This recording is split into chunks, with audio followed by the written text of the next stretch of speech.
If my old self could see what I'm doing now, I know that my old self would be extremely proud to be in a lot of the spaces and places that I'm now in, to believe in myself again.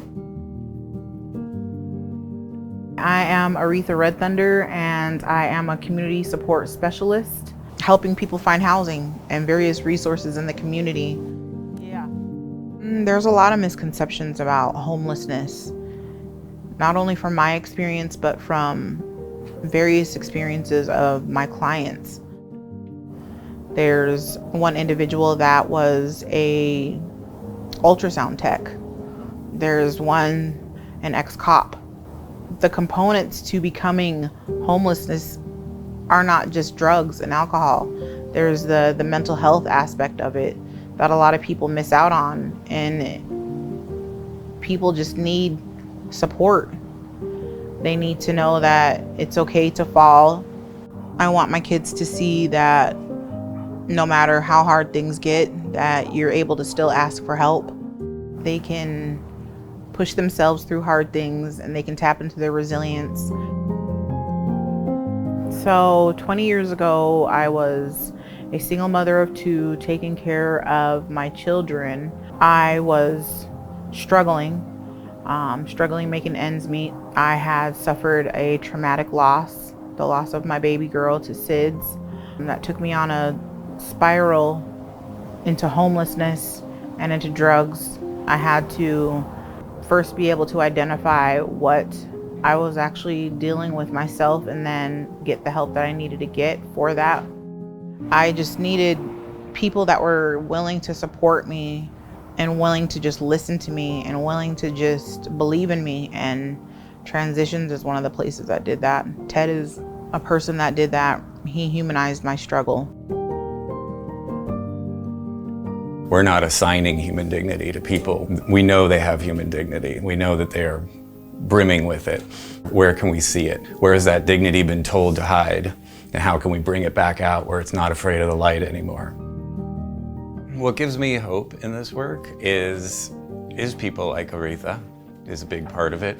Seeing people who not only take that first step of getting a job and becoming economically self-sufficient, but who grow exponentially as humans, and in some cases, like with Aretha, a job where you're giving back to the community now because you're supporting people who are going through struggles that you once went through.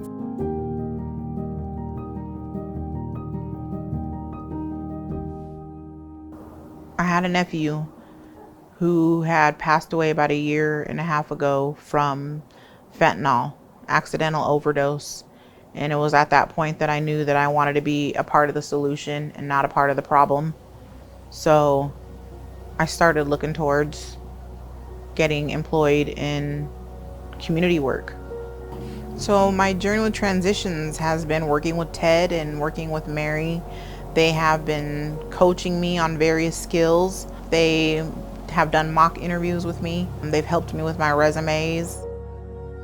Finding the right supports in the community to help with that was one of the most important parts of my journey, and being introduced to not only Transitions, but Ted and other organizations that were willing to believe in me and help me along has been so significant in my employment and in my life just as a mother. I'm starting to see that there's a life beyond trauma now. When Aretha and I first met, she'd already completed the New Leaf barista training program. We were just working on finding a job.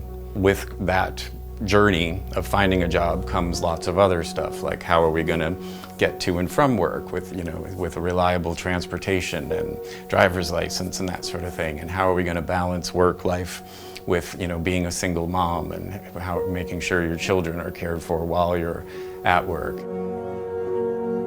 Rather than assuming that we know what people want, ask them what will help them, and then help to provide that. If it takes a week, it takes a week. If it takes 10 years, it takes 10 years. PAC stands for Participant Advisory Committee. And it is a committee, obviously, made up of participants who are alumni, people who have been in our programs. and they meet regularly, do sort of reviews of different program sites, different policies, and give us input as to what changes they think would make our services more effective for participants. And they can speak to that from personal experience. PAC meetings are very empowering. It gives us a chance to organize, it gives us a chance to give our feedback and our input. It helps me to understand that my opinion does matter. It makes me feel like I have a voice, and I'm able to interact with other like-minded women that have been through transitions, and this journey has just been a journey of healing and self-actualization. The change in aura and presence of people, like people who come into our programs who can barely make eye contact or speak out loud because they've been so traumatized, and then over time you see them just blossom, and their posture changes, and they have this different radiance and light to them, and they look you in the eye and they speak confidently, and that stuff reciprocates. If you can find it in your heart to be loving and compassionate towards everybody, it comes back to you, and it creates a different worldview for yourself, where you feel more connected with your neighbors. I feel like people should invest in transitions and other organizations like this, because they're very critical to people's well-being, and people that come from struggle, knowing that they have a place to turn to. People like me and the various people that I help need these organizations. These organizations are lifelines. We are working every day to help people actually heal from the traumatic experiences that have led them to be experiencing homelessness, and to take kind of suffering and pain and replace it with joy and humanity. We're trying to build a better culture, a better environment for everybody. Supporting us is a way that you can kind of support yourself. It's not a charity for someone else. We're working together to build a better world. Transitions and other organizations help people to see and understand that they have worth and a place in this community, and that it's okay to ask for help.